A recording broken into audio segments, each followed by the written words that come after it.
Hello, I'm Joshua. And I'm Mary, and welcome to From the Heart. Orlando is widely known for its tourist spots and attractions, but many people don't know about its thriving arts community. We are excited to introduce to you talented and passionate artists who are here shaping our arts community. How do they create and why? And how can Orlando benefit from an even greater arts presence? On each episode, we'll meet guests who are influential leaders and artists who are truly making a difference. From the Heart.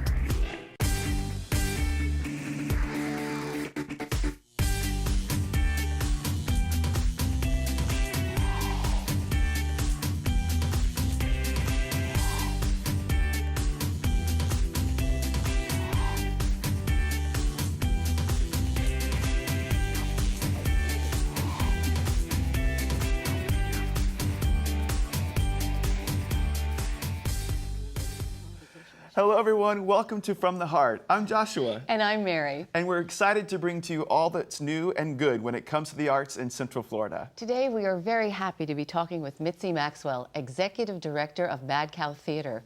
We look forward to learning about Mad Cow and what it's like to run a theater. Welcome, Mitzi. Thank you. Welcome. Glad to have you. Glad to be here. Mitzi, tell us the history of Mad Cow Theater. Well, I'm really glad you asked about the history because we're going to be celebrating our 18th season when Tommy opens here in a few days.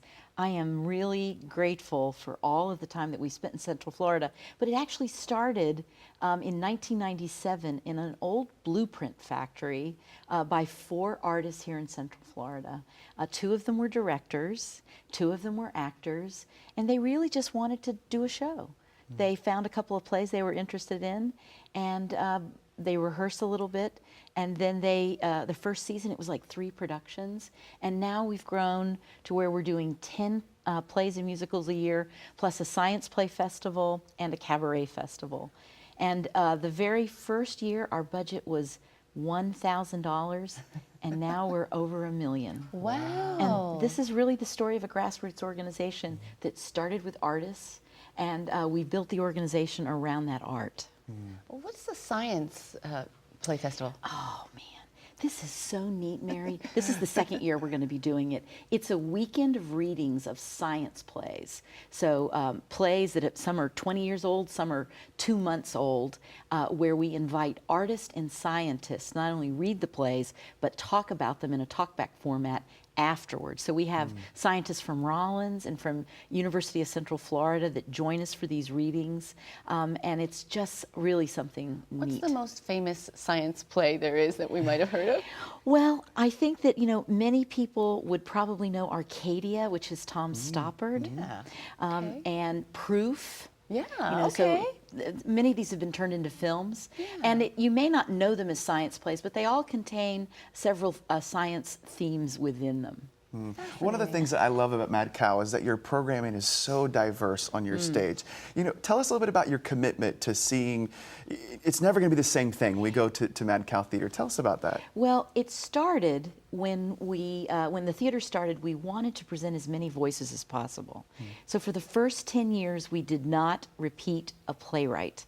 And honestly, I don't know of another theater company in the country that's done this. Wow. So if you can imagine, we've now done something like 120 different playwrights. After the 10th year, we did start to repeat a few, George Bernard Shaw, Stephen Sondheim. But every year, 75% of our productions are from playwrights that we have not done. Wow. So that's, of course, involved a lot of different voices, a lot of different themes. We've covered everything from racism in the Black community to Galileo, which tells the story of discovery, up to our most recent play, Tommy. So, it's hard, I think, probably as an executive director, because you get to have a say in the programming, to not have your personal opinions in what the shows are going to be like. But today you can. So what are some of your favorite plays that have been on your stage? Who's maybe your favorite playwright? That's really, what's hard about that is that I look at plays as children. There are many, many different shapes and sizes of them. They're just wonderful morsels. So it's really hard for me to pick one. And I probably won't do that. But I will tell you that when we pick the season, there is a lot of commitment to the different voices that we want to present and to the different time periods. How do you go about picking a season? Well, we like to say we always have a pot of titles on the stove. So simmering on the back burner is a whole whole bunch of titles because there are hundreds of plays, of course, in the American canon, and it's really quite interesting how we pick all of them because we have to pick 10 every year. It's really quite something. So it involves first establishing some tent poles, plays that we think are particularly compelling and will really, many people will respond to them. And then we're looking for unique new plays or new plays to Central Florida to embellish them. It's really like making a meal. It's like if you're having a dinner party and we're going to start with the amuse-bouche and we're going to go all the way through to the after dinner drink. So every season. There is, and it's not always a perfect arc. Sometimes it goes up and comes down, and every season's a little bit different. So right now we're working on our 20th anniversary, which is in a couple of years, and we're looking to see what kind of plays we'll do then. Wow. I love your talkbacks. Tell us about that. Well, I'm really proud of those talkbacks. For 17 years, we've done talkbacks every people what Thursday they and are. Sunday. Oh, it's probably good to do. After the show, about a minute or two when the show ends, the audience stays and the actors come out, some of the production team, and we have a lively discussion. It's Twice a moderated. week, right? Twice a week. And in fact, if you're just walking down the street, you can come in, if you've already seen the show, and just come back for the talkback if you want. Absolutely, you need to do that sometime. But they're really fantastic because people will ask questions about the play. Maybe they'll have a question about, well, why did this happen or why did this character do this? But also about the process. The creative process, not only in terms of the performers, but also the visuals, because there are many ways that you need to escort a production from start to finish. Do you see questions coming out of that talk back that are more than about what the play they just saw, maybe the emotions that were inspired from that, or just the thematic things that you're trying to bring out? Absolutely. I think every talkback is different, Josh. I'm always thrilled with people because they might talk about themselves, they might talk about their relationship to the play. They also may offer up a piece of what we call dramaturgy or information about the topic in the play that everyone just loves to hear about.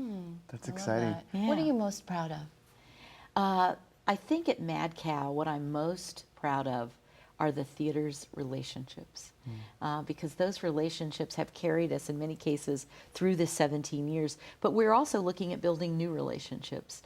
There were many people that helped us right at the very beginning in 1997, and we still have people that are supporting the theater in that way, but we also look for ways to support other arts organizations that are rising up because, as we all know, a rising tide floats all boats. Well, and the organization I get to lead is a new organization. You've been a huge support and huge fan of that, so that testimony to that. But you were telling us a fun story chatting off camera about when you first started in the rehearsal space that was given to you and how precious that was.